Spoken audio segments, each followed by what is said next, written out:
Good evening, and happy candling, and welcome to yet another Lore by Candlelight.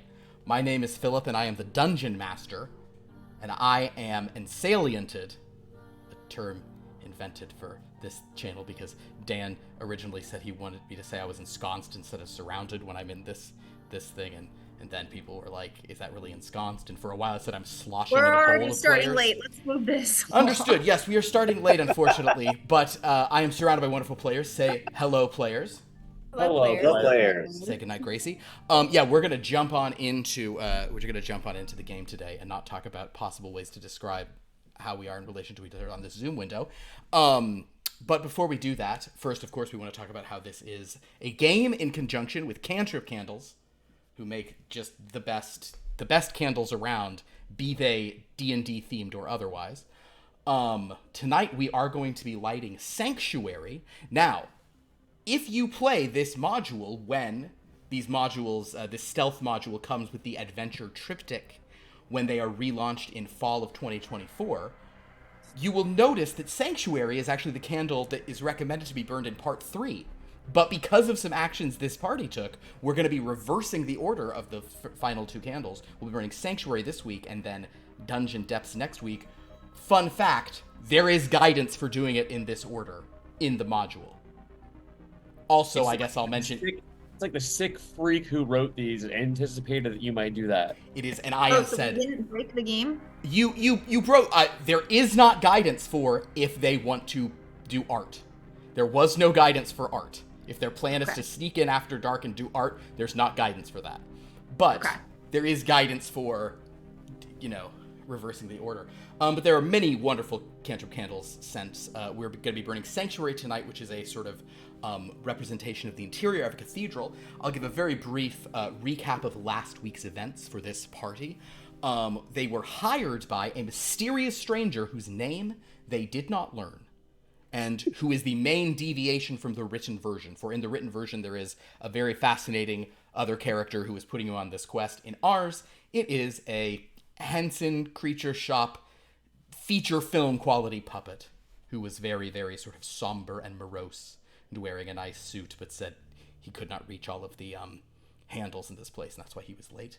The group took on this task to find the diptych of the White Rose, which is an artifact that is said to grant bounty and fertility to a large region surrounding Hollyhill, the city that you are in.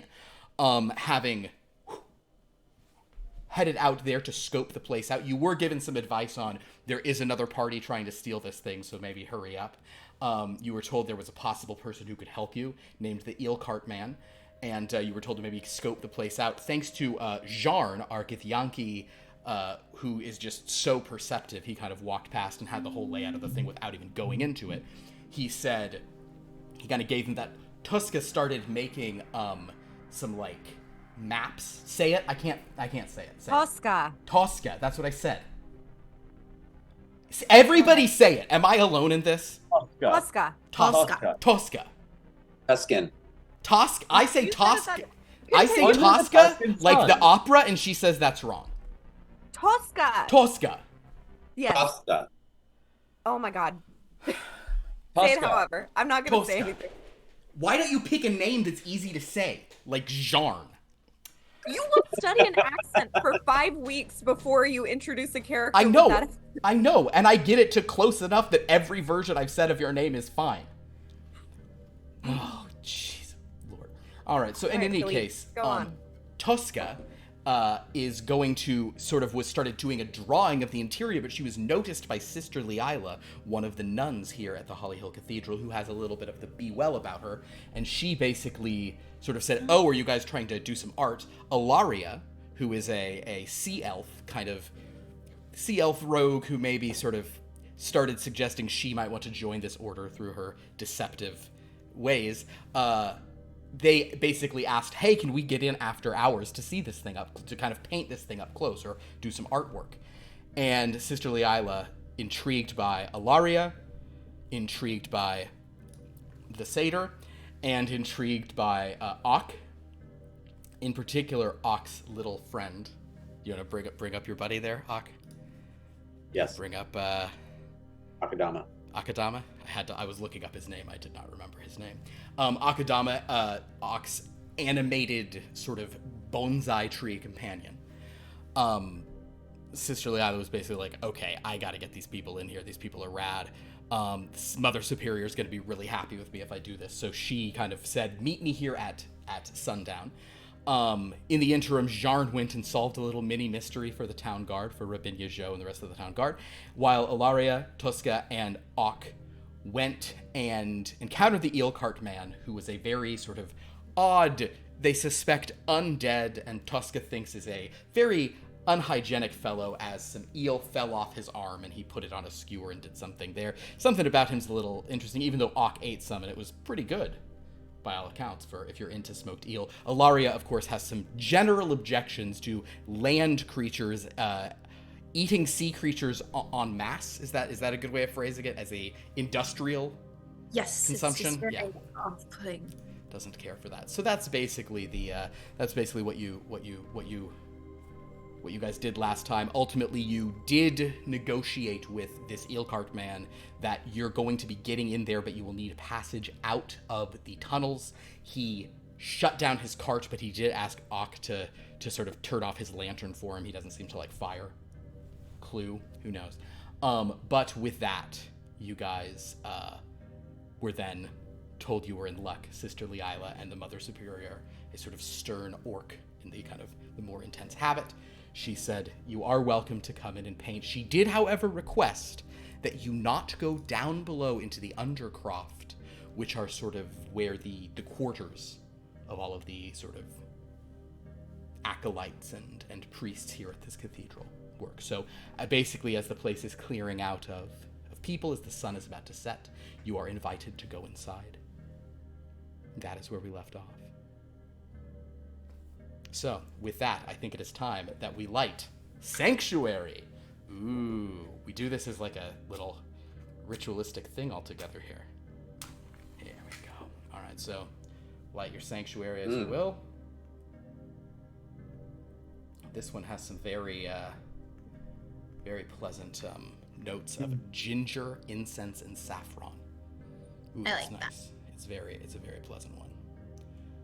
It smells like certain churches. Very fresh. Is that what church smells like? I'm a heathen. I wouldn't know. Some churches. It depends. It smells on like the church. Ren Fair to me. It smells like the Ren Fair. Perfect. There you go. Well, the Ren Fair is the church. Ren Fair is a sort of church. Some people here. So truly there you go. Great. So yes, with all of that in mind, as you enter this cathedral, you did get a very good look at it from Jarn and the map that was drawn, but we'll give a little more sort of explanation of what it is you're seeing as you're sort of led down the main concourse of the space. The Hollyhill Cathedral, it is a striking example of that dwarfish revival architecture, which is a joke I never get old. I never get tired of. I love saying it. We have talked about how the whole thing is in beautiful white marble, but the northern half has sort of golden accents in honor of Abella, who is the goddess of rebirth. And the southern side has various accents in blue in honor of Florence, Prince of Death. So these are the two deities who are sort of worshipped here. You notice that there is this massive 40-foot diameter stained glass window depicting Florence and Abella in their eternal cycle. In the daytime, that was illuminated as you sort of peeked in sort of from the sunlight beyond. Now that the sun is down, it is kind of a more muted, still very colorful, but lit by the sort of flickering candles within. There is a transept, which is the thing that goes across the cathedral, for those who didn't major in architecture like I didn't. And on the south side, or on the northern side, the Abella side, there is a raised dais, and upon that is the diptych of the White Rose. On the other side, Jarn, you had noted there were some stairs and tunnels that lead down. You notice that there are a few sort of acolytes and guards kind of hanging out over there at present. But basically, you are sort of being brought in, and sort of the Mother Superior, as she's walking you in, is saying, "Yes, you are of course welcome to paint whatever it is. I assume you're going to be wanting to sort of paint the upper arches and perhaps one of the dais on which the diptych is, or perhaps the altar at the fore."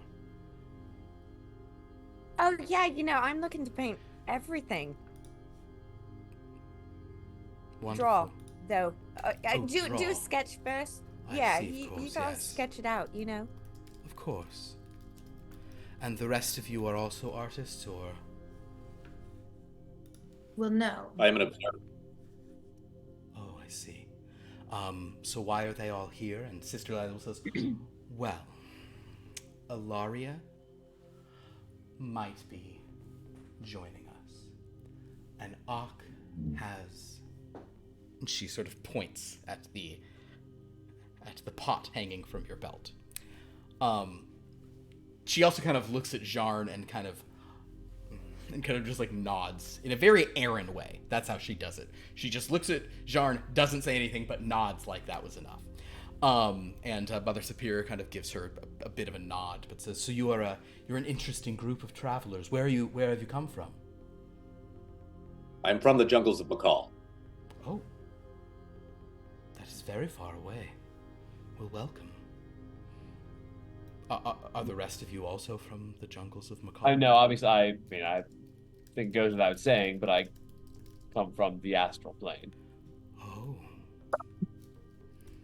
I guess... I'm more of a student of the celestial bodies. He's so modest about it, too. I guess come to think of it, you guys all do, it's kind of, Sisterly Ida would probably say, yes, and our artist comes from... Just very far away. The Feywild, of course. Yep. And Ilaria comes from the sea. Be well. Oh. We don't do that. Oh no, that was for the satyr. That was for our Fey friend. I see. What's your name again? Tosca. Tosca. Yep, Tosca. you got it. Tosca? Great job. The first time. Actually, yeah. That one? Wow. Tosca, okay. Yeah, you know what? Be well with that one. Thank you. I will, and be well to you. And may the blessings of an archfey... I'm sorry, that's not who we venerate here. She kind of looks up at the two, at the stained glass ahead. Mother Superior probably giving her some side-eye. Mother Superior certainly will say, but it is... What a fascinating traveling party you are. Well, where do you want to draw? What area is of interest to you? We can also move some candles about so you have more light. Can I, would perception be Sure. right to see? Perception would be a fantastic one to roll. All right. I'll roll that. 18, so 21. 21. So, what is it you're trying to perceive? I mean, you see this place in great detail, but... Is there a specific space that maybe seems it might lead to something that we're looking for, or like another passage or something? I will tell you what, Tosca, because you have rolled so high on this, and I think it is reasonable that you would be kind of looking around. I think that we'll say that this is a 21 perception of you doing a pretty good kind of circle of especially the diptych and just the whole area. You notice, because you have rolled over the DC 14 perception, or the DC 13 wisdom perception check that is required, that Nice. behind the dais on which the diptych of the White Rose rests, there is a grate in the floor, a stone grate that seems removable, leading downstairs. That is, I mean, feet away from, very So- close to it. Yes. Can I I would have a stack of parchment, right? Like a few pieces. I think that's reasonable based on your, for sure. So on the top, I'm gonna be sketching as well as Tosca can. But Okay. underneath, she's gonna have the map that she's been drawing out. So can she draw the grate there? Absolutely. Like Go a ahead general- and let's do a. I'm not going to make you do deception, but I will have you do a performance roll to kind of just. Sure. Oftentimes they do that for artwork. So. You know what? It's in our blood. So Oh, you know what? Your cartography's one higher than that. I'll let you use that. You can be sort of doing the thing. So it's a +3, not a +2. 16, 16. 16 is pretty good. 19. After before your modifier, even better. So yes, Wait. Which modifier were we doing? You were doing your +3. You're good. Yeah. Okay. I thought you'd already done the math, but you had only said the test, so you're great. So yes, Tosca, as you're sort of walking in this area, you're kind of sketching around, and you are doing a very good job of just giving like the rough angles of everything that you see, so that it looks like you're actually doing artwork and not whatever scam you guys are running. But you do mark that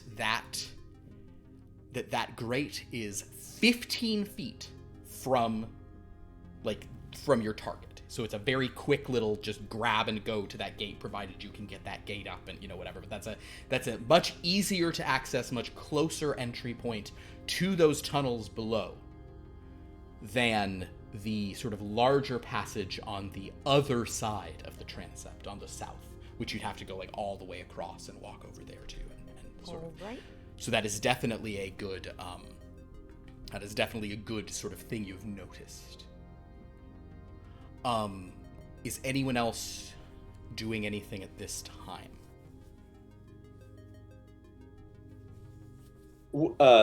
I wanted to look around and kind of see who's in here right now. Perfect. Why don't you also give me a perception check? In this stealth adventure so far, we sure have rolled a lot of perception checks. Am I right? I mean, I say that's the core check of D&D. I mean, it really is. I'm putting this die in a cage because that was an @1, so that is a 4. A 4. So yes, I'll simply say that you although I think they may be changing this for the new rules, but generally speaking, it's not a critical failure on a skill check. That's only if you're attacking. So the good news is you're not suffering a worse fate, but the bad news is we'll say that you walk past.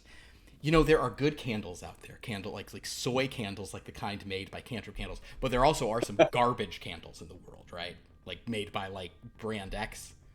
I'm allergic to most of those, actually. Like 9th level candles. I don't know what the anti-Cantrip Candles is. The point is, you walk past like a 9th level candle would just be like way too fucking expensive. Yeah, or like is it like a beef tallow candle? Wasn't that a thing people would do? So like, point is, you walk past some candle and you just get this face full of like smoke and like bad scent. It's just an opposite of a Cantrip candle, and you can't see it. Like your eyes are watering, your ears are ringing.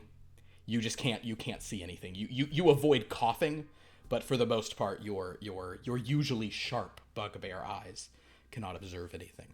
Jarn, are you doing anything, or are you just kind of letting sort of Tezca kind of like do her thing? So first I'm going to be like, sorry, I'm going to ask the priest, like, excuse me, so I just kind of point around to the candles, and I'm just like gonna. Do you mind if I just like kind of light some and unlight some just to see if it gets her the lighting that she needs, or magic? It would just be magic. So I just want to make sure that it's okay.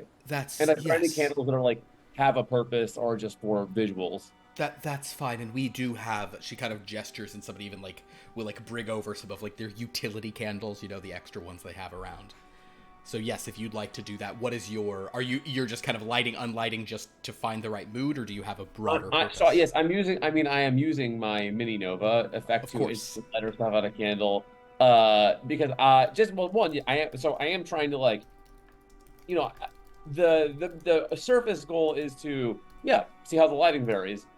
But also, I'm wanting them to get used to me casting spells around them. Understood. So I love this as a plan. Honestly, I will let you, this kind of feels like performance to me, but I could also see it being investigation as you're sort of dealing with placement of stuff if you're doing it. So, or you could pitch another skill.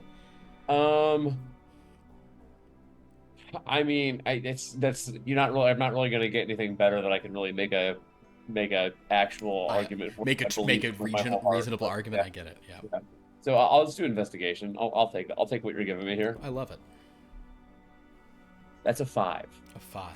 So Jarn, honestly, Jarn will say that Jarn and Ock, the boys, the boys in the band, they're just like you're just like, you're lighting candles and it's like right next to, and Ock is like moving like, oh, like, you know, you're lighting low quality candles and adjusting stuff, and the two of you're kind of your stated goal of making people comfortable with you or used to you casting some spells in their cathedral after dark, that is working. But you are making you are doing nothing to improve any quality of light. And it's possible you're even maybe some of the actually, well, I can't perceive anything, so never mind. Well, Yes, so sure. after like 15 minutes of that, Yeah. I'm just gonna like I'm sorry, I can't work in these. Sorry, excuse me. Is there a restroom? I had something from a stand down by the bay, the water that it's not sitting well. Is there a restroom I can use? Yes, and they will lead you like right close to the entrances. They will lead you to a restroom. Okay. In the meantime, Ilaria, Yes. Leela's kind of coming to you and saying, so were you thinking that you're interested in reading some of the major works of these two deities? And perhaps I think I would much appreciate. Where's the diptych again? Do we see it? Yes, it is on sort of the northern side of the transept, kind of like 2/3 of the way down, maybe 3/4 of the way down. So it's like deep in there, and that's basically where like Tuska's, that's like her main area that she's been in. Is there anything of interest on this corridor that you could use to elucidate the ways of your faith to me? Oh, well, I mean, this is of course the diptych of the White Rose. Did you, if you wanted, I actually What's do. a diptych?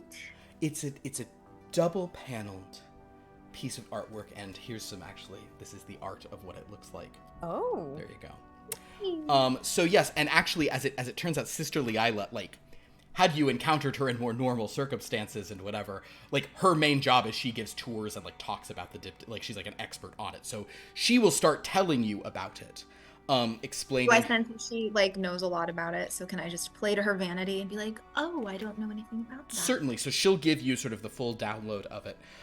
She will explain that this is a magical item.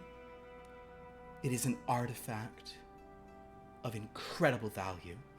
It must be attuned to by someone who has divine casting abilities. It is currently attuned to by the High Priestess here. As you can see, it is 2 beautifully carved pieces of marble attached with brass hinges, real marble, real brass, all of the finest quality. One side has an image of 2 farmers tilling a bountiful field. The other side shows a rose in bloom. And the magical effect that this item has is it enriches plant and humanoid life within a 2-mile radius from it. As we are nearly in the center of Hollyhill, this covers the city and several of the nearby farms. I see. Well, do you mind me asking, if you're keeping things of such value and your lives, do you live here? You sleep here? Yes, if you join us, you will get a room down below in one of the cells. How do you keep yourself safe? I imagine that this place would be just ripe for the picking for thieves. I suppose I should have, we'll have this be a comic cut, because I mentioned there were people. There are 2 guards just stationed at this thing, like 24/7. So as you say this, one of the knights there who is stationed, I'll actually roll me can somebody roll me a D100? I'm gonna go wide with the species of this character. I won't just default to human like I usually do. Question. 93. 100? 93, I heard. said I would do it. Oh, sorry. Okay. Whatever. No, go ahead, Ilaria, do it. Well, I got a 67. You pick which one is more interesting. We'll go 67 because it's a very weird choice. There is, maybe this explains why you did not see this person. There is a small kobold who is wearing like knight's armor, knight's armor, and has a sword, and she just kind of looks up at you and she's like, yeah, I'm standing right here. Oh, I'm so sorry. I'm on guard, and I'm very good at keeping people away, and we have a full complement of knights who are sort of knights and paladins sworn to protecting this relic and the city, and there's also the town guard outside who watch for us as well. But no enchantments, no special traps. You would think that you would have additional security for something so precious.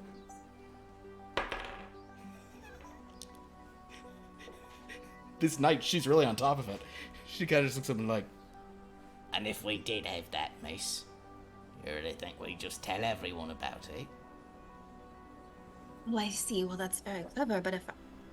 Apologies. I'm thinking of joining, and I'm simply thinking of my safety, you see. Well, that's a fair point. We keep people very safe here, miss. yes, I have never once felt unsafe here, Ilaria. Can I tell how truthful the kobold is being? Please make an insight roll on our friend the kobold. Okay.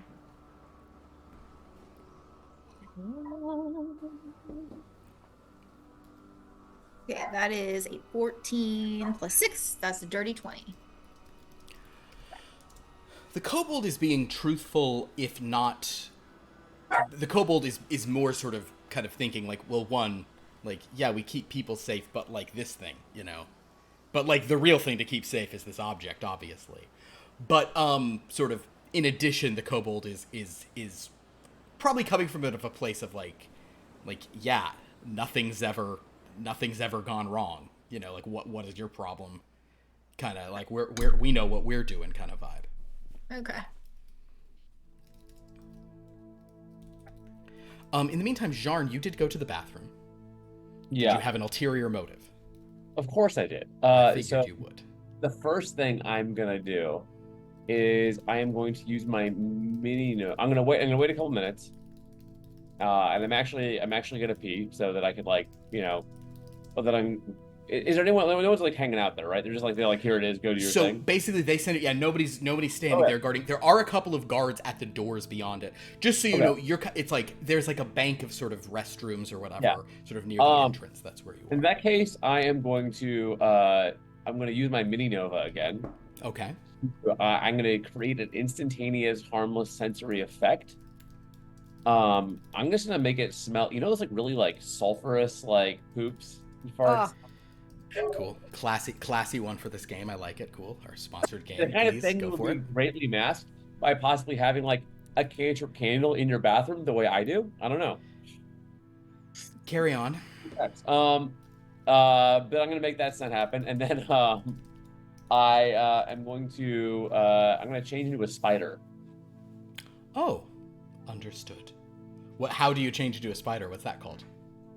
I'm star spider. I don't know. I'm gonna change into a spider. You use your star shape. I'm gonna use my star shape. Yeah. Okay. Yeah. And then I'm going to kind of like stick to like I'm sticking to like where there would be what's it fucking like where there would be floorboards like around the corner like where the like by the baseboards. I know there wouldn't be in like a cathedral. Yeah, it's like there's stone. There's stone work there. Yeah, but I'll be sticking there, and I'm gonna try and go down and try and walk and go into the grate. So I guess we can say that Tuska would have First, I'm gonna get to the grate and like take and see a peek through. Shown that area to you. No problem. I was going to say earlier that she'll like go around and like sneak. There some time was happening, so you would have shown them this. So basically, some time has passed as Ilaria is learning about the artifact, as Auk is rubbing smoke out of his eyes, and as Tusk is kind of like taking some artwork here. So Jarn, you've disappeared, you've made a smell, and now you've turned into a spider. Was the smell necessary? We'll never know, but the point is you're now a spider. Go ahead and, using the stats of a spider, give me a stealth roll. Well, it's great that you should request that because the spider has a +4 to stealth. That's great. All right, which die am I going to use? It's not going to fuck me up. I like. Don't be a bad boy. All right, that's an 18 overall. An 18, yes. Without any difficulty, you are going to be able to creep through this cathedral. It will, however, it's probably going to take you a little while because I mean, maybe they have decent speed. They may only have like a 15 speed. 20 foot movement 20 foot movement speed? All right, yeah, fair enough. So yeah, you're able to kind of just, kind of climb up some walls and try to stay in little shadowy areas to avoid this. But you're going to make for the grate. Sounds good. In the meantime, Auk, what are you doing now? As Jarn has disappeared, as Ilaria is talking to Liila and now a kobold, as Tusk is kind of just doing some artwork. Mother Superior is not. She's still observing, but she's now talking to some other priests and acolytes, kind of on one side. Auk actually wants to speak with Akadama. Okay, I love it. Okay. And just quietly goes over and says, "I need you to create a distraction, Oh. and I will steal the diptych." Oh. Okay. Okay. Light something on fire. Oh. Kind of the little leaves and vines of the head of this thing sort of kind of all move together, making this kind of like questioning look. And Akadama will sort of say, the way I described this to Zane is how it would look is, you know how in Labyrinth when like the hands from the wall are making faces? Mm-hmm. Like the hands that grab to like do that. That's kind of what the leaves of this do, just kind of form it to faces at a moment. And Akadama will go, Okay. Do you think I have intimacy issues? That is not a question we need to answer now, Oh. but we will get there. Okay, I don't want people, like, I don't want that to be my reputation. I don't want people to think that I have problems with intimacy. Like, I'm not afraid of love. I've told you that before, but I'm like, I don't want people to say that about me.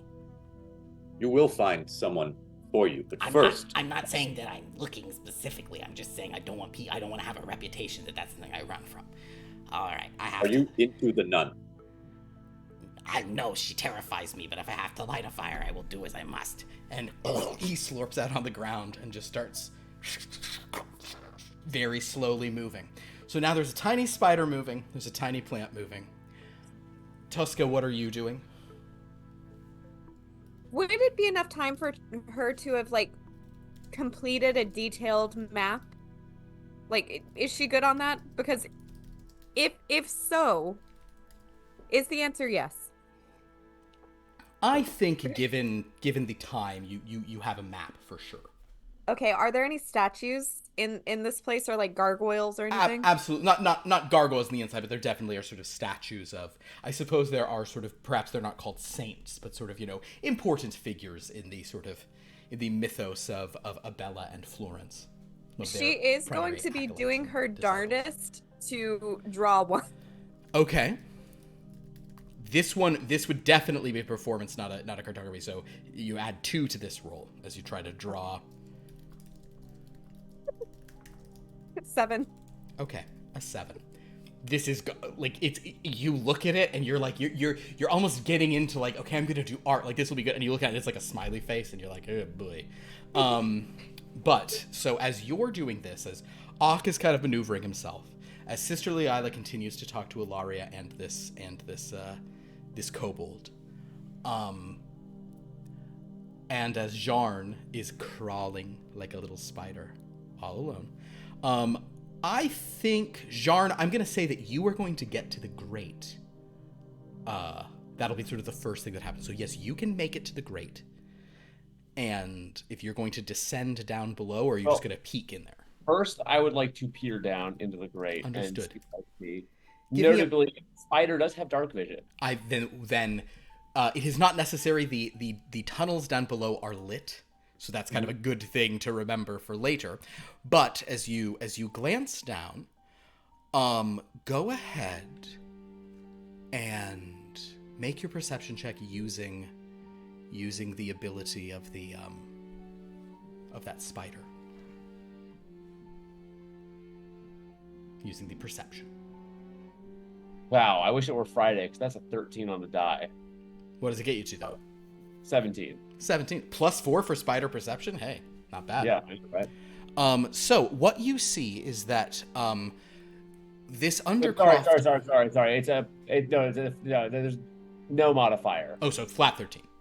Yeah. I was All good. So, as you glance down there, you see that these tunnels, this undercroft they've done, is beautiful white stone that seems clean and well polished. Yeah? Actually, sorry, but to be clear, in Wild Shape, you do keep your mental stats and proficiency. So I do get my own proficiency. Oh, you get your proficiency on it. Perfect. You just get their senses. Great. So as you glance down, you notice that there are candles lit at even intervals, kind of through these sort of the tunnel here. You are, however, over an area that sort of drains into another grate on the floor. But from here, you can easily access kind of this network of tunnels.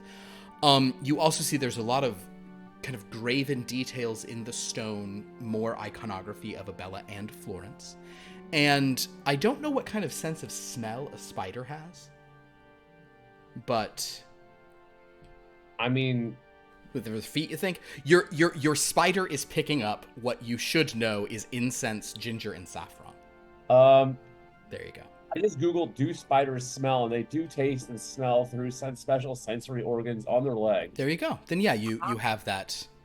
You have that going on. And it seems very calm down there. You do, however, notice that like an acolyte and a priest are kind of walking through this corridor, sort of chatting, probably on their way to dinner or something. So it is not empty, but it is fairly quiet.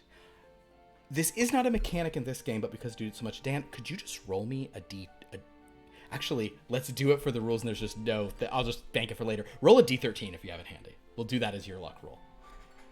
Let's try it. Oh, also, and hello, Raiders, for joining us. We're just playing a game called... game called 8. Understood. A game called 8. No, we are playing a module from Cantrip Candles. This is Stealth Part 2, and these are going to be included with the Cantrip Candles Adventure Triptychs that you can start getting again in fall of 2024. So right now our star-shaped Githyanki Jarn, who is currently in the form of a spider, is observing some stuff down below a little grate behind an artifact they're trying to steal. Normal D&D stuff. Jarn, what you notice is after they pass, you see two figures sneaking very carefully down the hallway behind them. One appears to be a woman, human woman. The other is perhaps frightening to see for a moment. He appears to be a not a dragonborn, but a half-red dragon. So a humanoid, half human, half dragon type. How does that happen? Mm-hmm. So not a dragonborn. Not a dragonborn. Half red dragon. So as you sort of glance down, you see the two of them walking, and they are going very quietly, but they are clearly here and up to no good, and you spot them, Jarn.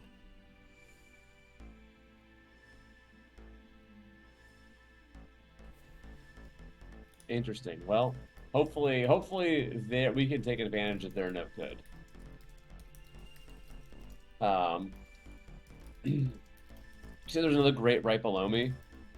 There is another grate right below you, but it's less a grate and more like a drain. It's much smaller, and it's clearly going down to water. This grate theoretically you could open and actually all of you could fit through because you're either sort of, none of you are huge, but you're all very slender, and even Ock, despite being a bugbear, can like go through very small spaces. So you guys can all get down through this grate in a pinch. I'm just gonna poke my, kind of like crawl down onto the ceiling and just like look down the hallway and see if from where like I can figure out like a way to where like the tunnels would be from there. To get down further from this, you see hallways going in both directions, and you think you'd have to do, if you want to go off and start doing some like survival checks to, you know, like observe what you're doing. If you want to go further afield, you may, but it is not immediate because it is a, you know, these are tunnels under this massive cathedral. So yeah, okay. I'm going to and then I guess I'm just gonna go back up and return to the bathroom. Okay. So you start heading back to the bathroom. All right, here's where things get fun. Ilaria, you're standing there with Leila. Ilaria, what is your passive perception? Ooh, I want to say it's 14. Let me double check. Yes, 14. 14. Ock, could you roll a stealth check for yourself? Your little buddy uses your stealth modifier. Yeah, baby. Please. It's the 7. A 7, including the modifier and everything. Wow. All right, so Ilaria, you everyone turns to hear like weird rustling on the ground as a little bonsai tree is kind of, it's the equivalent of like you know, picking up all his leaves like he's holding up his dress and just kind of, you know, sneak vibe. But he's kind of coming over to you all. He's coming over to, and Leila sort of looks down and says, "Oh, hey you." And so Ilaria, you see him sort of coming in. He sort of pauses and then kind of moves back. And Ilaria, I think you sort of hear him saying, light a fire, okay, oh dear. And then he sort of looks up at Sister Leila and says, I can't stop thinking about you.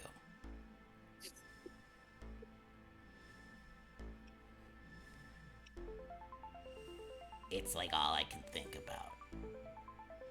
Since I met you, I feel like I'm going crazy. and Sister Leila says, she's kind of like confused for a moment. The kobold standing there will say, what in the name of Florence is going on? But Leila just kind of kneels down and looks at this thing and says, really? And what are you thinking about me? And she kind of like plays with the branches. And yes, for yes, those who just joined us, she is talking to the tree. That one. Yep. Mm-hmm. Mm-hmm.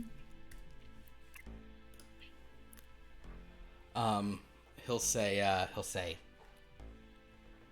want to get you out of here. I want to get you out of that habit and into a nice dress.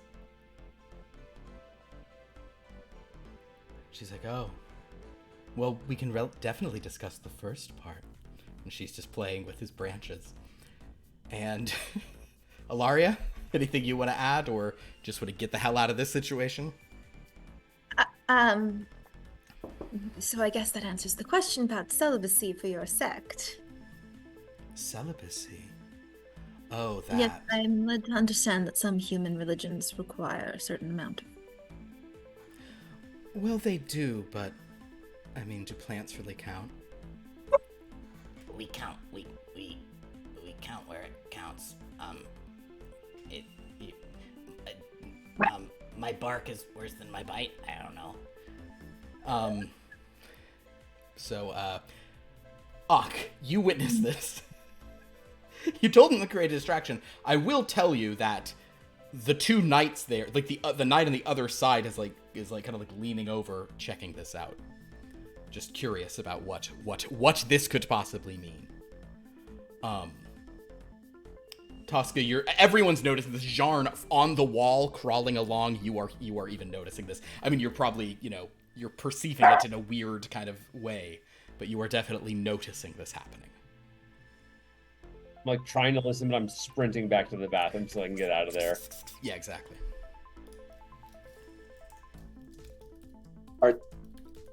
Are there inside of this building? Are there any flammable things?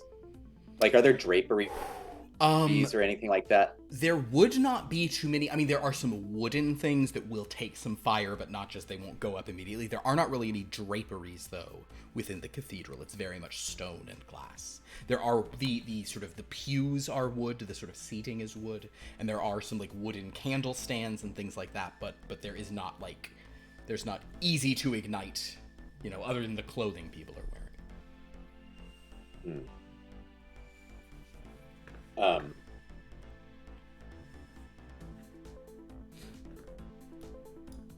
Ak wants to grab one of the candles and just begin walking around the church and place one under a pew. Understood. In hopes you want to try to create a little fire in some wood elsewhere. Okay. I think that would be I'd let you do a nature or in investigation to place that. You know what? Let's maximize success. We'll say starting a fire, that is survival skills. So you can roll a survival check. So you get a +5 on this. It's a 13. I think with a 13, you do not set it immediately ablaze, but you put it in such a way that kind of some smoke is beginning to mingle with the rest of kind of the candlelight in here. How close to the diptych are you setting this potential flame? Setting it further away, so that way the guards would have to run toward that. So he's kind of just wandering around with the candle. Understood. So you set that down there. Okay, sounds good. In the meantime, Akadama is still talking to that lady, and I'll keep saying stuff unless anyone wants to. I mean, we can keep this horror going, or if you want to, if anybody wants to say what they're doing. Tosca or Ilaria. Jarn, you're still making. You'll be able to do this in one click after Ilaria or Tosca do something. Yeah, you're definitely en route. Can I surmise, since I'm here, am I able to kind of take in the surroundings and see if I see anything that looks like a trap or any sort of triggers around the diptych? Make a perception check. Okay. Or an investigation, whichever one is higher for you. I think those you will get a different thing based on which one you use, but perception is better. Sort of perception tells you if you notice anything, investigation tells you if you can kind of feel any like mechanisms or things like that. 12.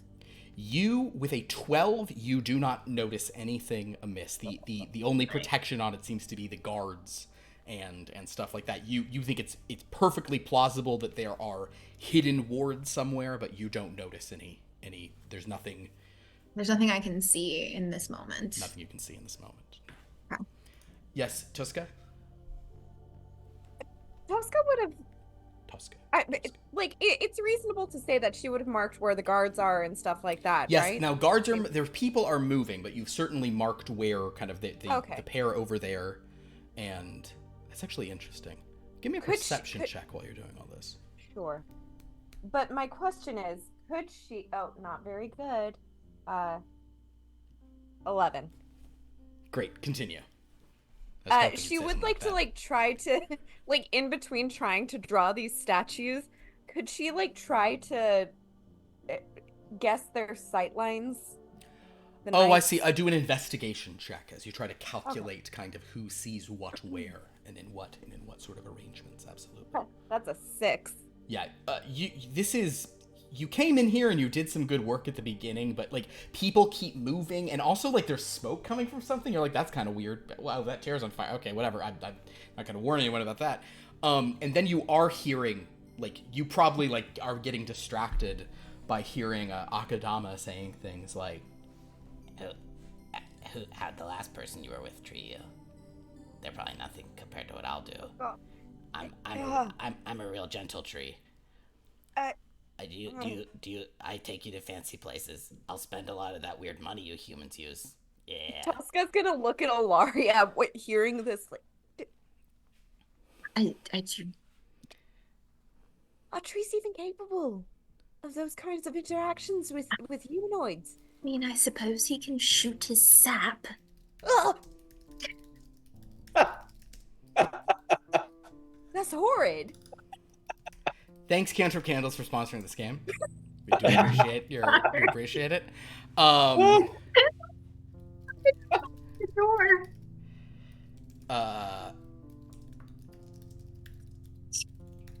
So, at this point, somebody says, fire, fire, and another one of the guards will sort of come out and saying, what is going on? And so a couple of guards are moving. I will say, I'm going to roll for both of them. The other guard at the altar goes. Our more sort of with it kobold friend.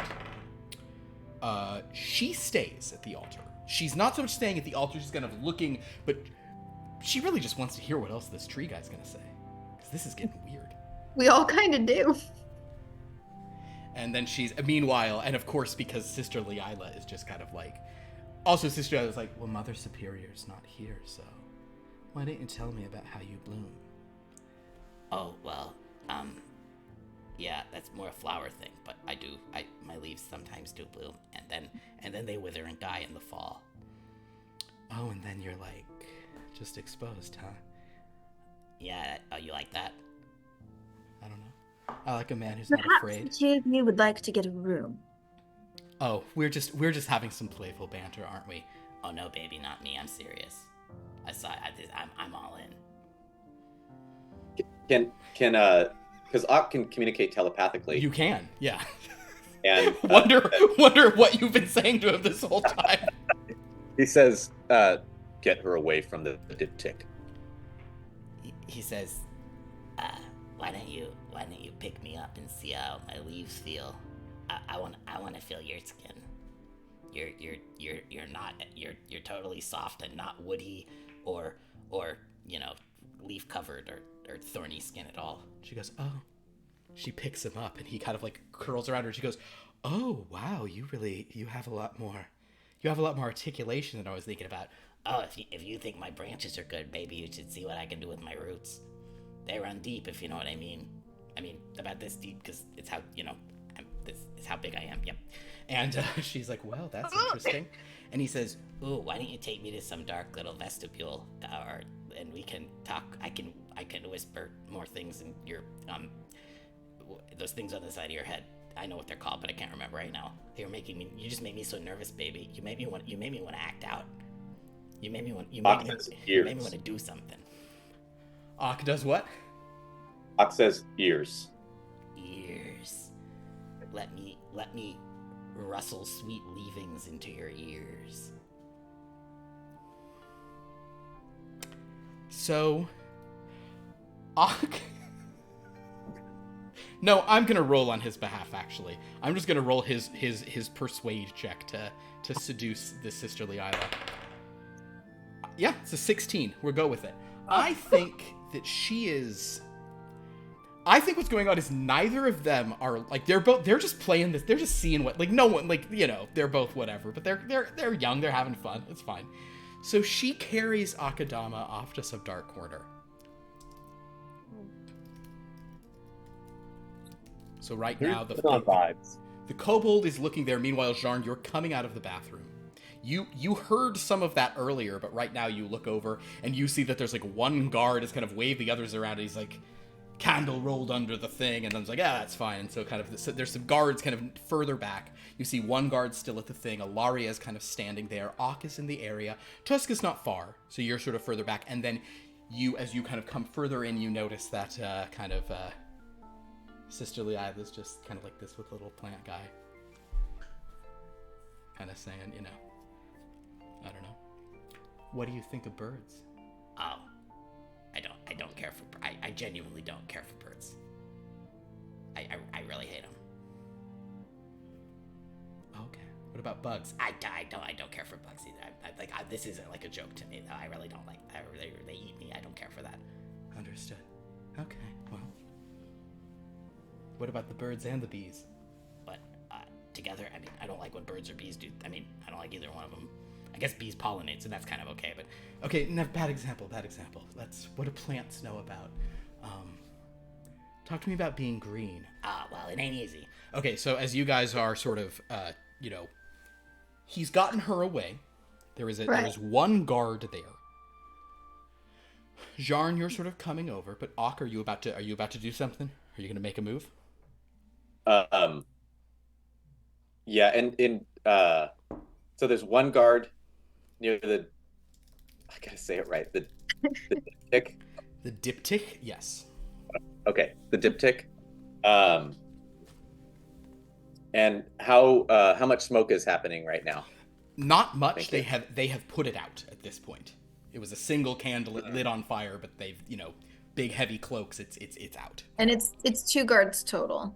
There are numerous guards below, and there are some. And Tosca has noted some guards over like on the other side, but there were usually 2 guards. Now only 1 has left, but there's other guards in the chamber. I mean, it's a massive space, Okay. Guards at the front doors. There's guards everywhere. Yeah. Ak is going to rush the guard. The kobold. Yes. All right. Oh, well, it looks like it's go time. Oh, title. That's the title. All right, perfect. So you're gonna rush the guard, and you know what? Oh no, for this one, yes. Okay, so let me pull up the stats for that kind of guard. Sounds good. Okay, you are rushing. I guess at this point it's time to roll initiative. I think there's nothing else for it, my friends. Here we go. All right. This is it. Don't get scared now. Oh, boy. I'm scared. All right. So, friends,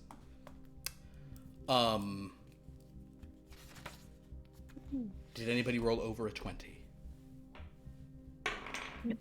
Oh, that's right. Nope. No, forgot. Okay. Did anybody roll a 15 or higher? I rolled a 15. A 15 for Ilaria. I like it. Now, you are going to sort of like get the first move here as you go, and then we're sort of going to go into initiative. Okay, so Ilaria with 15. Anybody 10 or higher? 10. 10 for Ak. Okay. Tuska. 8. Okay. How we doing, Jarn? 7. Hey. Okay. All right. Well, I'm really enjoying the quality of that whiff that I left with my my mini Nova. Okay. Jarn, I'm gonna say that you are, you guys are all a certain distance. Ak is actually very fast, so Alar, you're very close to the diptych. I think Tuska, you're in the zone of it, certainly. Jarn, you're maybe 30, 40 feet away, sort of based on various factors. So, at this point... Sorry. Yeah? Did we get information on how heavy the diptych is? Well, how big, can we tell how big it is? It is 2... I think it's like... I mean, it's going to be heavy. It's not going to be impossible. I will tell you that bugbears have heavy capacity carrying, so you got that going for you. I don't know how heavy, kind of like... I'm imagining it's like a square foot...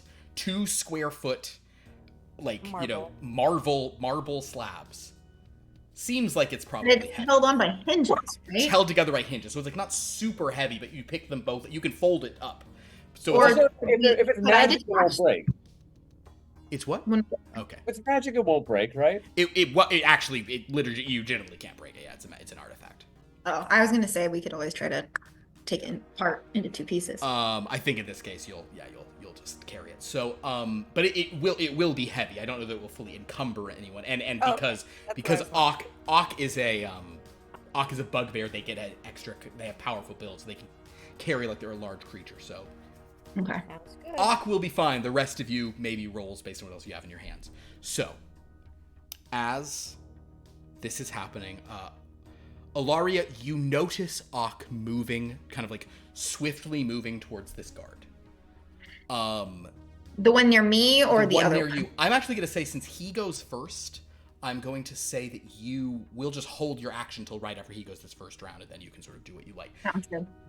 So, Ak, you are rushing the kobold. What are you going to do? I want to use, because I have, I'd like to use my Staff of Flowers. Oh, okay, great, sure. And then use my bonus for Flurry of Blows. Perfect. So you're going to come up and you're going to do a strike with your Staff of Flowers. And you don't even have to get close. You're a bugbear. You're hitting from 10 feet away with the staff. So you'll, so the first hit, what do we got? 15 to hit. A 15 bounces right off of the kobold's plate armor. As the kobold is like, huh, and the kobold's now like rearing back. You go ahead and you can spend your, you can spend one of your key points to do your flurry of blows, and you may now do 2 unarmed strikes. Right. Here, I'll adjust your key points. And do those, for those I roll to hit, or yeah, you're gonna roll. rolling? So unarmed strike right under Staff of Flowers. You'll roll your first one. See how that goes. That's a 19 on the die. Yes, a 24 will hit. So roll 1d4 and add 3. Right. D4. So that is a 4 plus 3. That is a 7. 7. All right. This time you sort of you manage. Is that a punch, a kick? What kind of attack is that one? It was going to be a throat kick. A throat kick. So you sort of kick down at kind of the head of the kobold. It's kind of, and she's kind of shocked by what you're doing. She can't get her shield up in time. Go ahead and do your second unarmed strike. That is a 13 on the die, so 18 to hit. 18 just hits. That is. Oh, she doesn't even have a shield. Yeah, you're good. So that is her. That is your strike. Oh, you know what? No, she's going to use her reaction. 4. She will use her reaction to parry that. She can add reaction parry add 2 to her AC to parry 1 melee attack. So she kind of, that one comes in, but at the last second she kind of knocks it aside with her sword that she's drawn. Ilaria, you can go now. Okay, so is the kobold standing? Yeah. And then I'm near her. How close am I to the diptych? You are 10 feet away from it.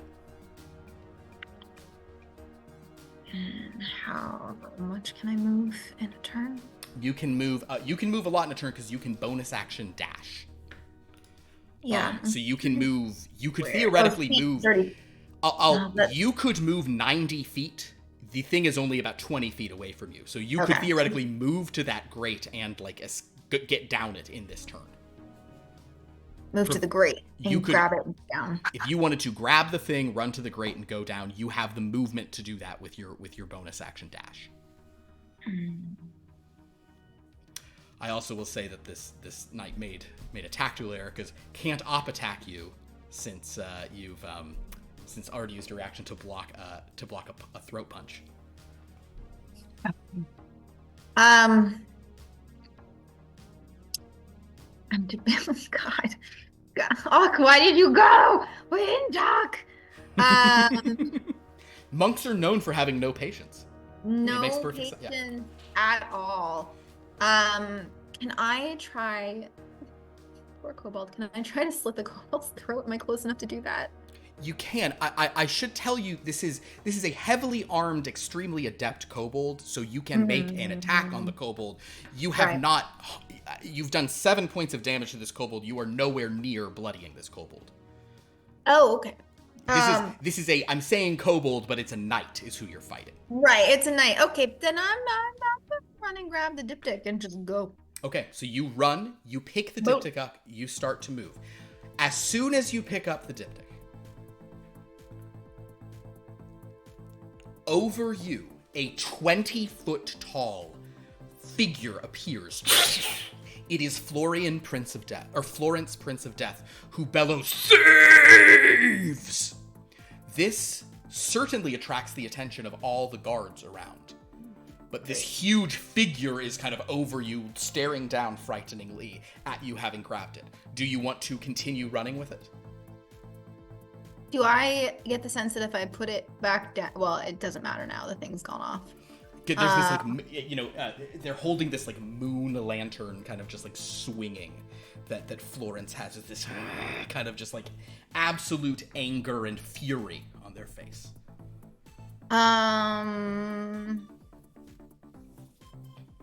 Cool, great.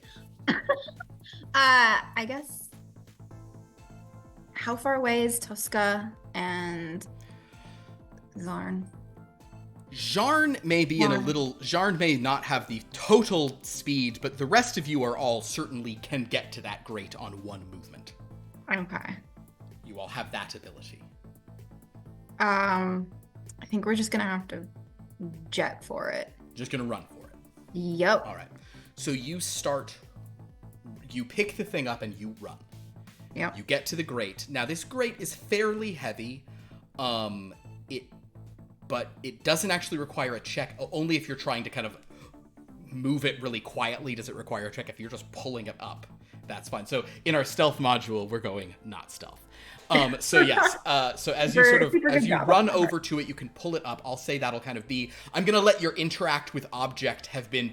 You're gonna get a twofer of grab that thing once, and it is pretty heavy. It'll probably lessen your movement a bit, so you're gonna have to use your bonus action to dash to get over there to kind of move the thing up and go.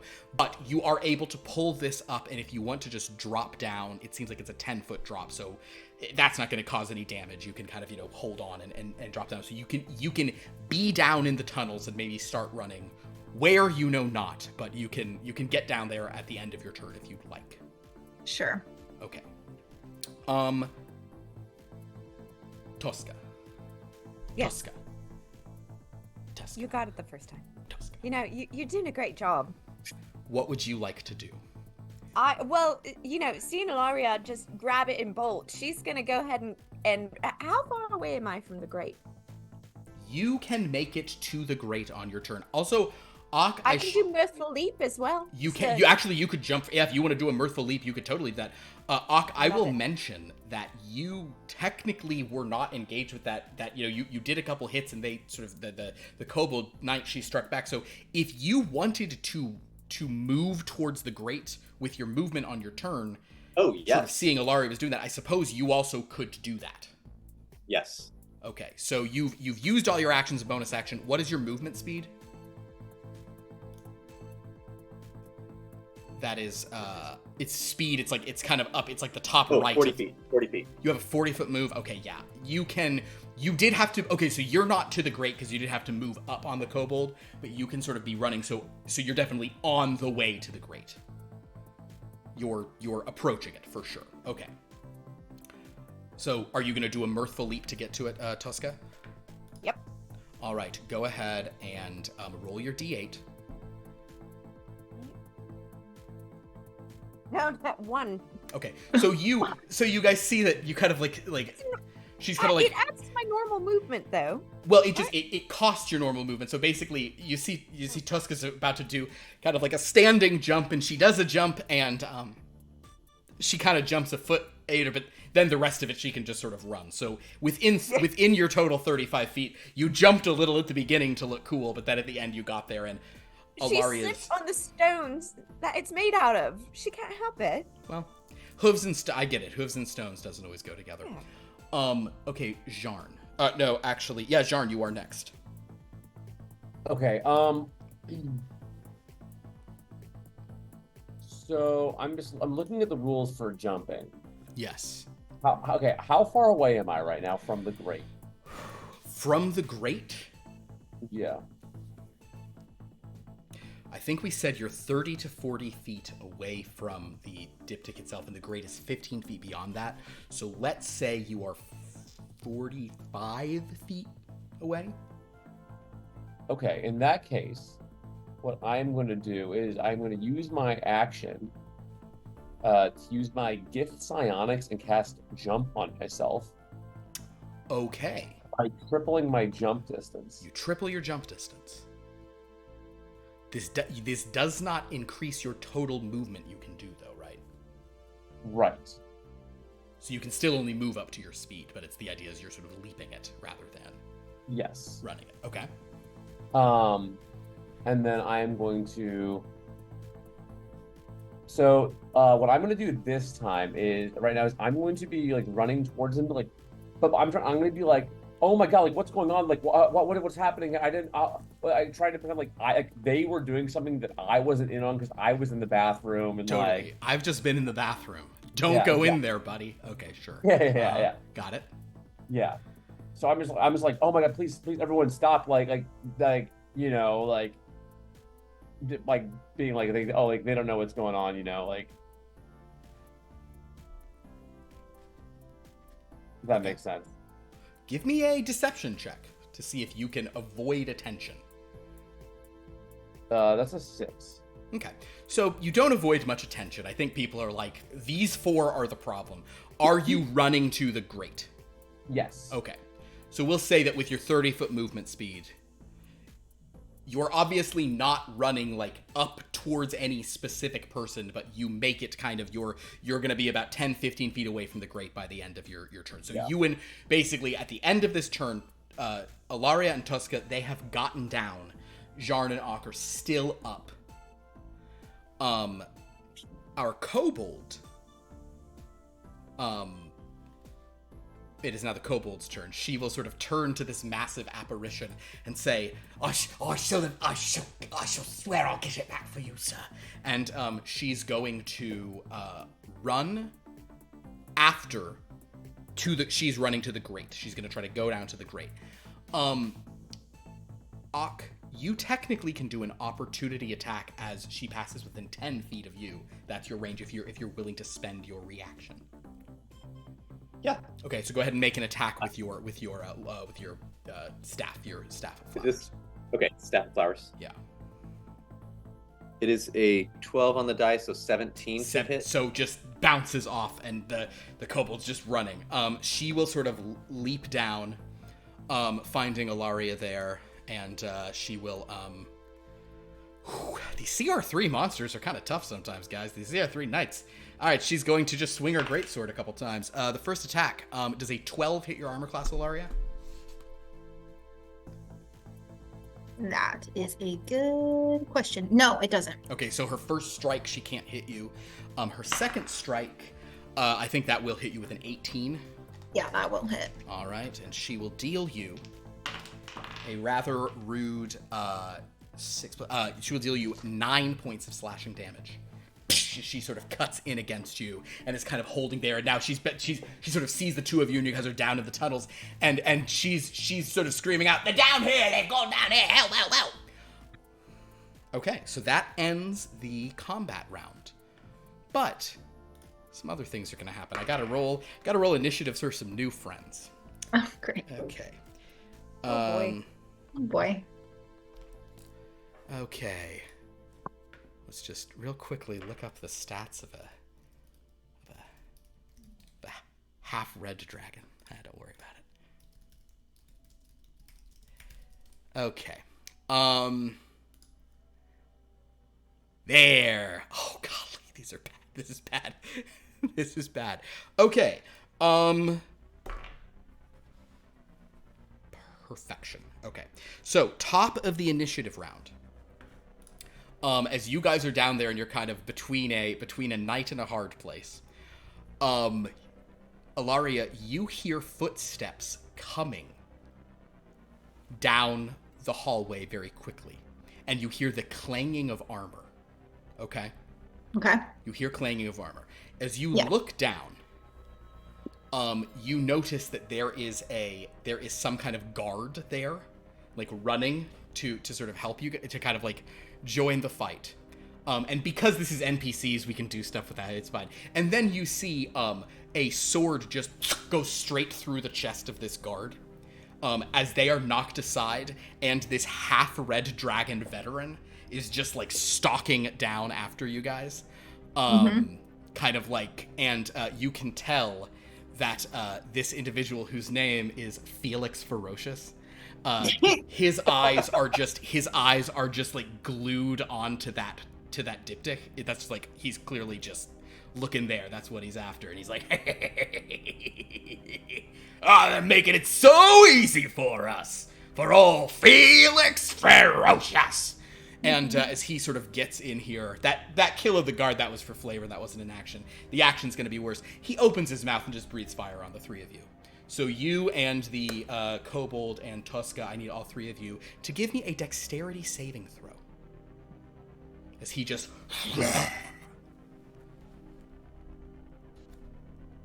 God, Dex is something that I'm good at. Oh, 19. Okay. Nat 20. Nat Plus 20. 23. Okay, perfect.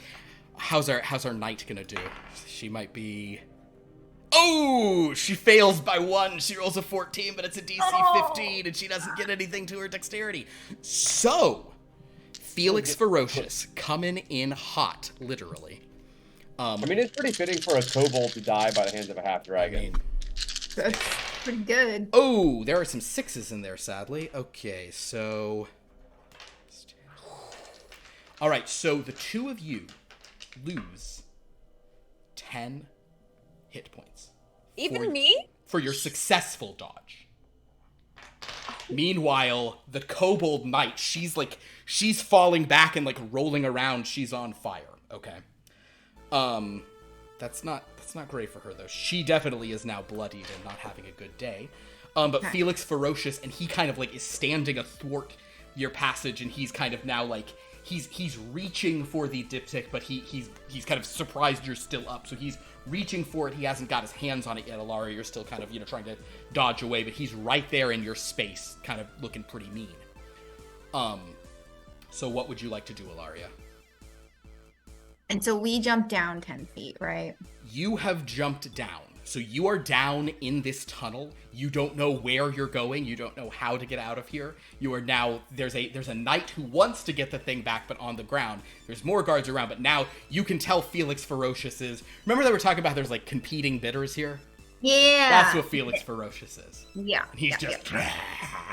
So what do we see? Like it's just one solid tunnel, or are there... You're kind of at like a junction of tunnels, but I'll let you make a survival roll for tracking, for the purpose of just seeing if you have a sense of where to go. Okay. And Alright, Ak, you're on deck, by the way, friend. That's a 12. A 12. Yeah. I think the DC is 13 for navigating All down right, here. that's all good. I'm gonna hold on. Let me check that. I know I can't jump 10 feet up, but is Tosca able to jump? 10 No, feet it's up? DC 11 is to check paths. So yes, you definitely know. You can tell which one loops back, and you can tell which one is going like deeper. So you know which tunnel you want to run down. Okay, so I know which direction we want to run down to get out. But is Tosca is your leap able to take? Would she be able to leap back up? She could jump up. Yes, she could get up there if she wanted to. But I mean, there's guards and stuff up there. So Right, but if I handed the diptych off to Tosca and she jumped up, she could theoretically do that theoretically do that, if she wanted to. or we could try to run down the hall, knowing Felix is likely to follow. Are there other guards down in the? You see some dead guards. Okay. Yeah. I don't get the sense of any living guards down here with us. There may be some, but right now none are here where you are. Not exactly. here with us. Am I able to like gesture to Tosca and get a sense of what she would want to do? You can talk to her. You can. I mean, you can. On her. Yeah. So I'm just gonna ask Tosca and say, look, we can run, or you can take this and try to go back up, and then I will take off and see who he follows. At least if you go up and he follows you, the guards are there. Well, according to what we were told before, these tunnels might be the right way out, no? Yes. I guess I'm just trying to ask. Your chances of survival may go up if you go up. Well, they might be able to fight their way down then. The boys. True. I said let's risk the tunnels. Okay, we're gonna run. Okay, so you're gonna run.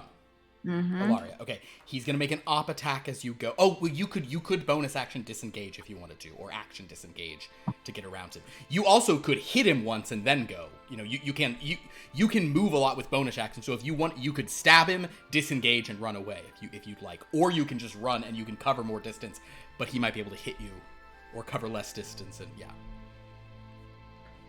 So are you just running, or are you going to take a shot on your way? What are you going to do, Ilaria?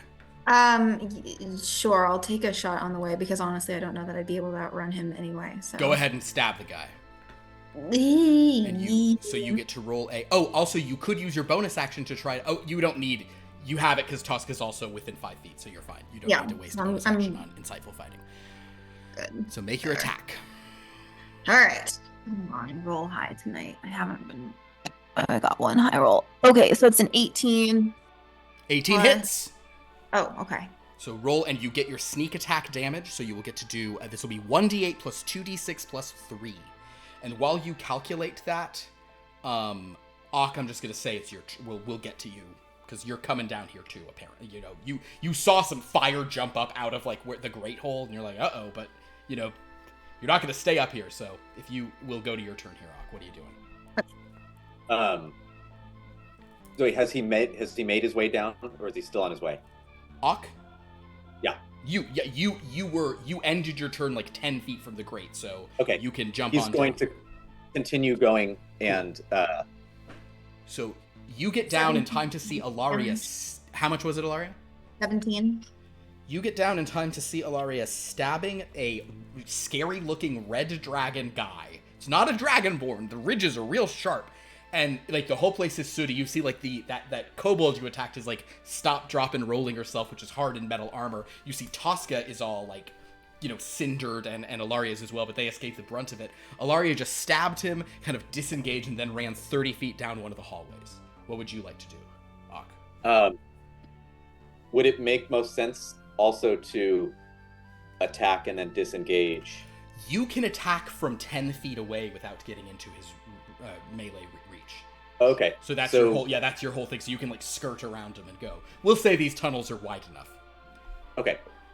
And then with the staff, would that be unarmed strike or would that be staff? You can do the staff for your first strike.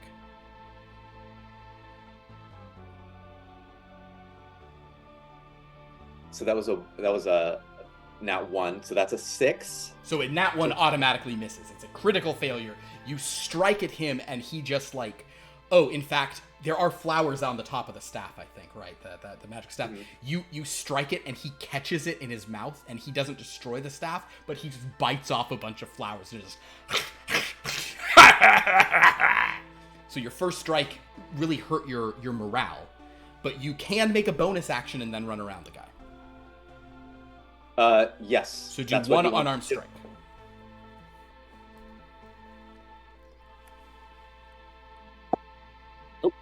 Dropped in a melee.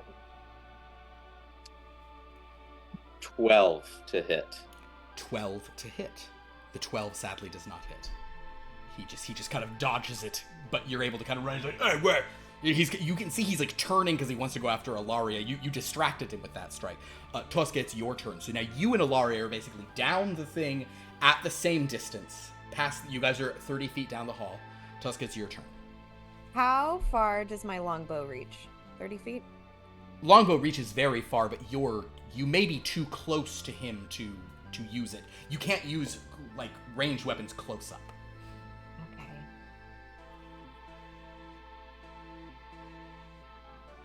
And obviously my whip wouldn't reach. Wouldn't reach what? What are you trying to do? Trying to get him to disengage with us. I guess we could, like... You could try to knock his sword out of his hand with your whip. You're 10 feet away from him. Oh, I thought you said 30. No. Ak and Ilaria, they're 30 feet down the hall. They've gotten away from him in there. You said I was with her. Oh, okay. No. Okay. Ak and Ilaria are down. You're still there next to I will a dying use knight. my whip Okay. to attempt to disarm him. So first roll the attack. Let's see if you can hit him. Get a +5 to this. So Tosca, Battle Master Fighter. 14. 14 with the modifier? Yeah. Sadly, you whip, and you don't have to use the Battle Master die because the attack does not go. If you wanted to, you could action surge and try again. I'll go ahead and do that then. All right. So click your action surge. Natural 20. Natural 20. Okay, so this is a real good time for you to use your Battle Master feature. I will use the maneuver. So first of all, you're going to use your maneuver. So roll 1d4 and 1d8 for your whip and your battlemaster damage, but you're also getting max damage on those on top of that. So you're going to add 12 plus whatever you roll. So a 4 on the 4. Okay, a 4 and a 4? Yeah, and a Okay. 3 on the 8. So 7. Okay, so 12 plus 7 is 19, plus your other damage is 3. Yep. Okay, so that's 22 points of damage. Yep. And he has to succeed on a DC 13 strength saving throw, or he will drop his sword. Right. He rolls a 3 and has a +3 to strength, so he drops you knock his sword out of his hand, Indiana Jones style, and then you may run away. You can run off with. Oh yeah, go ahead. Or Okay, could I do a bonus action? Can my whip grab things, or like, so like? you're no. So since we're playing Okay. real D&D, we don't Just do checking. goof around stuff. Your only bonus action that you have is second wind if you ever want to get hit Okay, points back. never mind. Yeah. I'm just gonna go join Yeah. Ilaria. Okay, understood. So you will run away. You'll kind of stay. You could do that from 10 feet away. You don't have to disengage. You can just run down. You also have. You can get to where they are, or even a few feet, sort of beyond. Basically, you guys are kind of in a cluster. Jarn, it's your turn, my friend. Well, I'm just gonna hop down the grate. Okay. You hop down the grate, like, well, this couldn't be a thing, and you see like a half dragon like bending down to pick up a sword. You see a kobold putting herself out. A kobold knight in armor putting herself out. You see your friends beyond this dragon like running, hauling as fast as they Oh, can. well, I'm just gonna say, nice to see you, and I'll scoot by. As I scoot by, can I object interaction pick up the drop sword? Oh, now we're talking. It landed at There its we feet. go. So, okay, I'll tell you what. You can pick up the dropped sword. I'm going to let this half dragon make an unarmed strike against you, just as like a, Okay, yeah, yeah. as the op attack, but that will just do, if it hits, it won't do all that much. That'll be does a 12 hit your armor class? Armor class is 15. So he's just like, can't just get it. Yeah, you pick up his sword. That's wonderful. And so, yeah, you can, what's your movement, 30? 30, yeah. Yeah, you get down to, so basically you guys are all down there. So you have gotten past this scary guy. You've dealt him a good bit of damage. He's definitely like bloodied by the encounter between Tosca's ripped his hand open with her whip, And then- and Ilaria stabbed him pretty good and ran. And then as my action, Yeah. I will use my star power to cast that from which no light escapes. Okay. So explain to me what that does. A veil of shadows and silence radiates from you, masking you and your companions from detection. Duration, each creature you choose within 30 feet of you, including you, has a +10 bonus to dexterity stealth checks and can't be tracked except by magical means. A creature that receives this bonus leaves behind no tracks or other traces of its passage. Very good. And because you are in subterranean tunnels, you're not in direct sunlight, I will say that this is going to be a very good situation here in a moment. So really all that will matter here is one, our kobold knight will stand up and attack this half dragon because he lit her on fire. I know we really don't have, I know we're trying to wrap things up because we started so late, but I'm rolling for some NPCs here. Oh yeah. Nat 20 for the knight, baby. No. So that's Yay! that's 15 plus 2d, and then roll 2d6 on top of it. So that's 15 plus, that's 20. Oof. He's not Wait, looking isn't good. this not our opponent? The kobold is fighting Felix Ferocious. Yeah, we want that. We want that. Oh, we want. yeah, we yeah. She want stands the up and like, kobold. out there, Florence, suffer thieves, stabs, and Felix is like, I'm Felix Ferocious, you're a kobold, you should do what I say. She gets one more strike. He's got 6 hit points left. Oh. So if she gets him here, if she hits, basically he's toast if she can hit. All right, come on, knight, you can do it. Come on, little the koboldy knight. 15 on the die plus 5 is 20. His armor class is 18. Oh. This is whatever. And as this happens, she says, I bow to no dragon. Oh no, that's the wrong voice. Oh, bow to no dragons. Only to Florence and possibly Abella and any other deities who. And she just like. Actually, no, he doesn't die. She only does 5 points of damage. I literally just rolled 2 1s. Oh my God. She only gets a +3, so that's so He can only reach his ankles. he has 1 hit point. Is he losing any energy because of the injury that I gave him, by any chance? He took the hit point damage up from Okay, it. but I'm just No. hoping. I'm doing this is by the book. Sorry, we don't do our fun. We don't do our fun like motivated storytelling. This is a war game, okay? This is a war game simulation. D&D, old school Renaissance. It's the furthest thing from old school Renaissance. We literally just had a nun about to get busy with a little plant man or whatever. Anyway, Yeah. okay, so good work. Okay. Now, you guys are very hard to sneak now. It's an interesting point you make, though.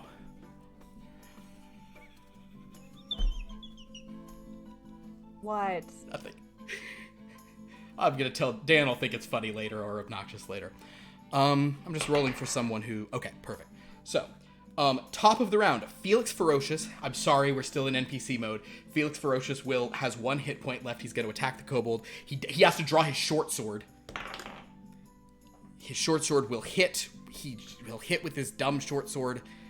It's only a D6. Does 7 to the. Okay, the knight's gonna be fine. Second one hits.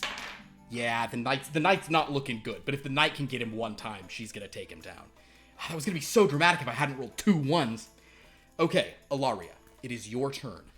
At this point, you guys have reached a distance, and you know that if you go a little further, the 4 of you on your turns, which conveniently do all go in a row, you guys can make stealth checks. If you want to. Okay. Which way? So we're in the tunnel. Only goes in one direction, right? This tunnel. There are going to be branching tunnels up ahead, but somebody can make you guys can make a stealth. I mean, with actions and things, you can make a stealth check, and you can make somebody can make a survival check to try to guide you. That's fine. Yes, Just Jessica? checking. Yeah. Do we get any bonuses because of the spell that Dan has Yes, on you it? do. You're going to get a +10 to your stealth check. Okay. Yeah. So yeah, I think it's stealth mode time. All right. So now there is stealth in the stealth module after all. Hooray! Darn provides. So is it 10 in addition to our modifier? Yes, but it's not that we your have? turn yet. Yeah. But yes, you'll get a Oh. 10 on top of your modifier. So I Ilaria, roll you're up mine? first. That's a nat 13, baby. Yeah. So that brings me to a dirty 20, and then +10 takes me to 30. Yeah, so you're a rogue, in other words. Got it. All right, so Ilaria, as a rogue, disappears just into the shadows down this, not sure where you're going. I will, however, say, Ilaria, as you pass, there's a small niche.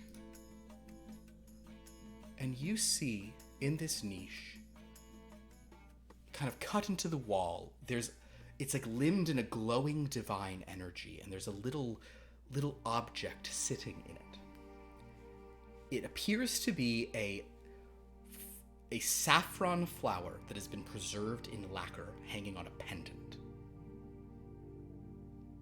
Oh, interesting. Just sort of sitting there. And there are some symbols of a bella over the top of it. Okay.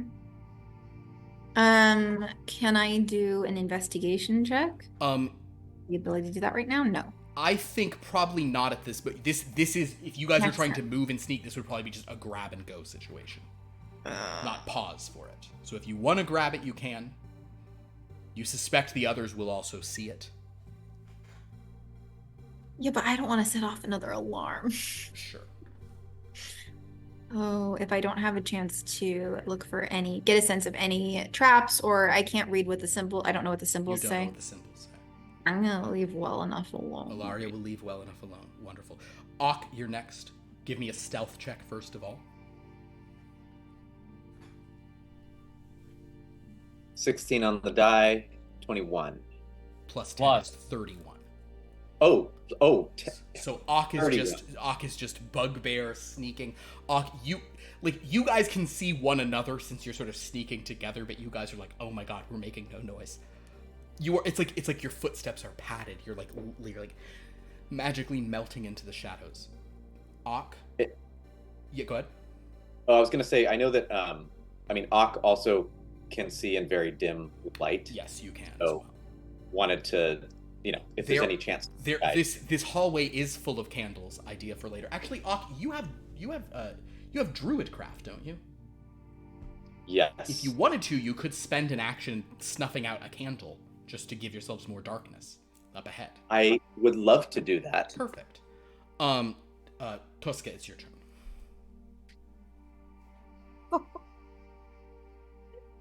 A 1. A 1. What is your stealth modifier? 3. 3. So it gets you to so even with a 1, you're at a 14. Oh, okay. Which is very stealthy, but certainly less stealthy than. Yeah, and It's the stones. Yeah. So Ak, you do pass that same sort of little lacquered pendant that Ilaria did. Do you want to grab it, or will you also leave it in place? He leaves it. Leaves it. My satyr friend, the same question to you. You see this little pendant as you pass. Do you want to take it? Can I do an insight check? Or Not in. If you want to pause and do that, you can, but you'll be left behind because Ilaria and Ak can both move very quickly. So this is you guys are moving. I'll take it. Tuska takes it. From behind you, Ilaria and Ak, you guys both look and you're like, not worth it. And Ak's like, ooh, maybe. And then as you go, you suddenly hear this kind of like ding, ding, this loud ringing bell. Ding, ding. But Tosca, you have it in hand, and you kind of turn back, and Tosca's the least stealthy of you, so she can barely see you guys in the shadows. She, for all intents and purposes, is very visible, and she's like, ah! But she'll just kind of carry on after you, hoping that you just outrun whatever. Jarn. It matches. Before I do anything else as a bonus action, Yes. I'm going to invoke my starry form and take on the shape of the constellation of the dragon. Okay. Of the dragon, okay. Which, whenever I make an int or whiz check or a con saving throw to maintain concentration on a spell, I can treat a roll of 9 or lower on the d20 as a 10. Beautiful. I love it, Jarn. So. And then I will sneak ahead. Sneak ahead. Give me that stealth, baby. Oh, fuck me. That's a 4 on the die. But I have a +4 to stealth, which is really a +14 to stealth. So 18. So basically, surprising no one, the monk and the rogue don't exist, and the fighter and the whatever the hell Jarn is are thanking their good fortune for this. I'm an astromancer. Thank you very much. Astromancer. There, yeah, and comets come out of your mouth. Yeah, exactly. All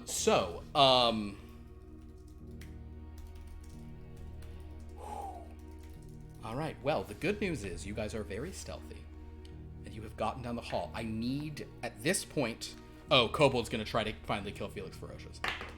That doesn't hit. That doesn't hit. Great. Can't go. Neither one does. Whatever. The Kobold didn't get the stuff. We'll see if Felix Ferocious only has 1 hit point, though. Kobold's... Oh, she's... Okay. Okay, so, as you guys are moving down, and then someone unknown to you does something... All right, so Ilaria, it is your turn. Somebody needs to guide you guys along this path. Somebody needs to make another. Somebody needs to make another survival check to get you guys out of here. To find your way through the Undercroft. I can do one, but I don't know, Oak, if you're better, and if Oak like kind of in step with me? Oak is in step with you, yes. Oh, Oak, you could also do the survival. It's Hawk. Hawk, sorry. It's Hawk, but even though I like trees, it's kind of a little fun play. Yeah, it's not Oak. Yes, you could. Ock. Can we? Yes. Are we both, or just Ock? You know what? We're gonna kind of soften initiative here because you two go ahead and do your survival checks. All right. Jarn may also be good at them, but we'll. I also have a +5, so yeah. Jarn, why don't you do one as well? Kind of this will be I a have group. +3. You're too busy setting off alarms. Yeah, you're fine. Yep. And I got a 19, so 20. 14. 14. Okay, so you guys kind of everyone's pointing this, but Ilaria is like, I think it's this way. You guys head a little further down.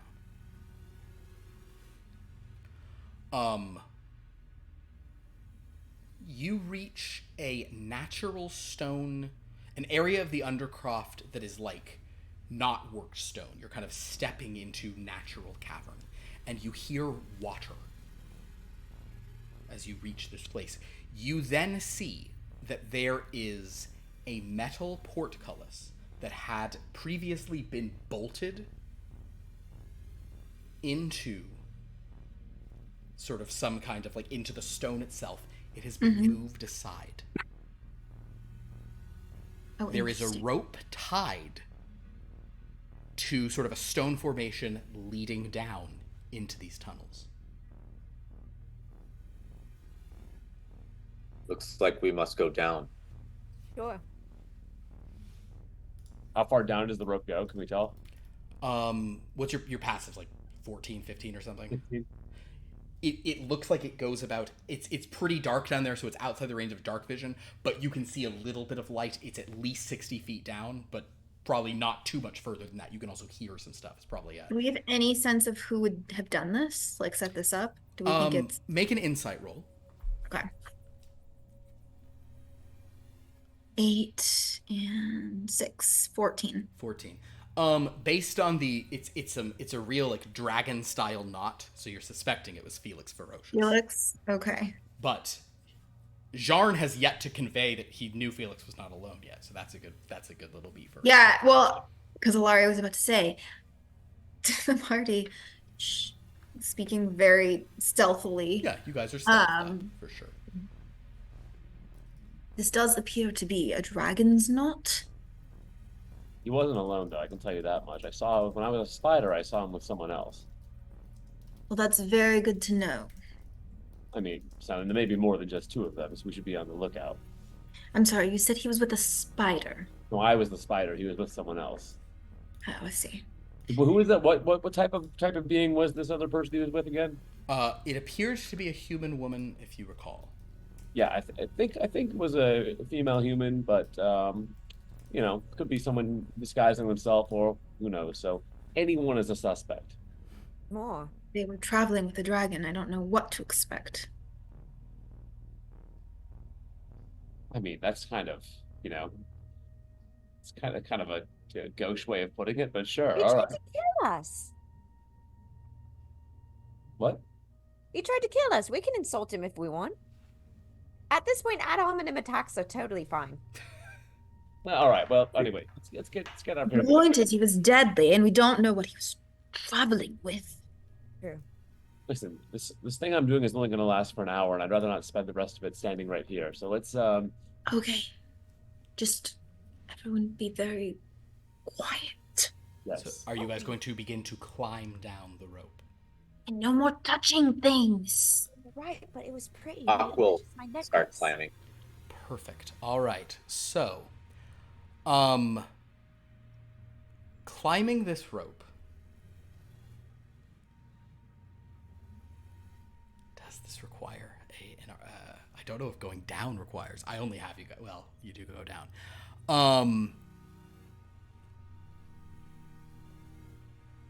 Okay. I'm gonna say that this will not require a saving throw to climb down, or a check to climb down. I'm going to say you guys can go down the rope. So the four of you, one at a time, start climbing. It is an 80-foot drop. And as you make your way down, it smells very wet and dank. And you're sort of getting notes of, let's see, you're getting notes of like water, clay, and black powder. As you descend to this. What is the order that you guys go down, by the way? I will have that. Auk is first. I'll go second. I'll go. Ilaria, Jarn, and Tosca staring at her pretty little item. Okay. Auk, you also are, you probably left it a little earlier, but I'll say that maybe you double backed it as a thing. You're about to leave 100 feet of Akadama. So if you want to send him a telepathic message, I'll let you do this right before you start climbing. He will say, "We are descending deep into the caves. You must find us. Ensure the Eelcott man makes his way into the caves. What? You, I'm not gonna say it. It's fine. This is a PG-13 game. I understand. You say that. Well, I mean, I think we all know, and I mean, whatever. It's just it's late at night. I don't have the stuff. But he responds, Okay, got it. Looks like I'm about to descend into a cave as well here. I'll you know, sometimes one has to plant their seed very deep for it to really take root. We'll see. I'll see you on the other side. Today I become a tree. So with that, as you guys climb down, and Dan, I have to end on one. I always have to end on a bummer ending, or not a bummer, but a thing. You guys begin to climb down, and sort of as you Tosca disappears, staring at her little lacquered. Oh, also it smells of saffron very strongly. This lacquered flower. It's delightful. Smells nice. Yeah. As she kind of starts climbing down, our gaze turns to an invisible thing, a small magical sensor in this very spot, a scrying sensor, the one thing that can observe you. And out of the shadows, moments later, heavy paw prints, or paw steps rather, emerge, as a voice is heard to be saying, "Interesting. Very interesting. But the prize will soon be mine." And as we perhaps see a shadow of something that seems like it might have the body of a lion, but the upper body of a woman, that is where we'll end this session. Chapter 2. Had you literally asked about who your foes were, you would have heard all about her and about Felix Ferocious, but instead... So, hey, let's surprise us. The good news is you've acquired it. The bad news is Ilaria has lost some hit points. Yes. And Tosca has lost some hit points. Ilaria's like... I have a healing potion, right? So I believe you have a healing potion. That may come in handy. And Tosca's got hit a bit, but... So, I mean, well, actually, perhaps you guys can get out of some of the combat that remains ahead. But for now, that stealth spell really got you past anyone else who might be looking. That got you out of there in time. But now, my friends, the real fun part begins. Next week, we will be back with Dungeon Depths to finish out this adventure triptych as we finish out our 3-part story of this heist for the Diptych of the White Rose that you have successfully acquired. So congratulations. I'll do our outro real quick here. Thank you all so much for watching. We do have other games on the channel. Please follow us here on Twitch or YouTube or wherever you're watching this. And on Monday night, that is tomorrow, unless my computer fully breaks, we will have a Dreamlands that, as of now, I think is going to be What of Our Dreadful Yesterdays, but it is possible that there will be a late surge here for Balance Upon Zestful Zithers. We'll see. Only a few hours left to vote for what their adventure is tomorrow at 7:30 p.m. Pacific here on Twitch. On Wednesday, I think we will finally have Top Flight Tales. We've had to take a couple weeks off to just do Just Chatting because of life and stuff, but hopefully we'll be back at it. And then on Friday, you can see all these wonderful people. Oh boy, that was a fun ending last. That was a pretty good one, right? Some things hadn't really been violent on the island yet, and then, or I mean, they had earlier, but not to you guys so much. Oh boy, things got rough. So join us for Blood from a Stone, our horror game, and you'll never drink beer the same way again. Who am I kidding? You'll drink beer the same way again. And then yes, one night from tonight, 7:30, we are back with more of our very exciting conclusion to Lore by Candlelight Stealth Chapter 3, Under the City. So yes, that'll be fun. Go to our Discord to interact with us, our YouTube to watch old episodes, our wiki if you want to see how these games all interact with each other, those that do. Would any of you like to mention anything or plug anything or thank anyone in chat? Any of that stuff? Oh, this is the first time I wasn't even ready. All good. All right. We actually, we started off with a Ben Hader cheering 500 bits this evening. Super kind. Ben Thank you Hader's so always much. Thank you. an awesome supporter. We had a follow from Weed and Sun. We had a follow from the Nerdlies. We then had a raid from Ink and Lyre with 10 raiders, which is super awesome. And then Dwarven Ranger and Ola EDU TV followed this evening. And then Genie's Pool resubscribed once again and has been subscribed for 5 months. Thank you so much. Thank you Genie's so Pool. much. And thanks everybody. Wonderful. Well, thank you all. This was great. Just realized I have to do one thing.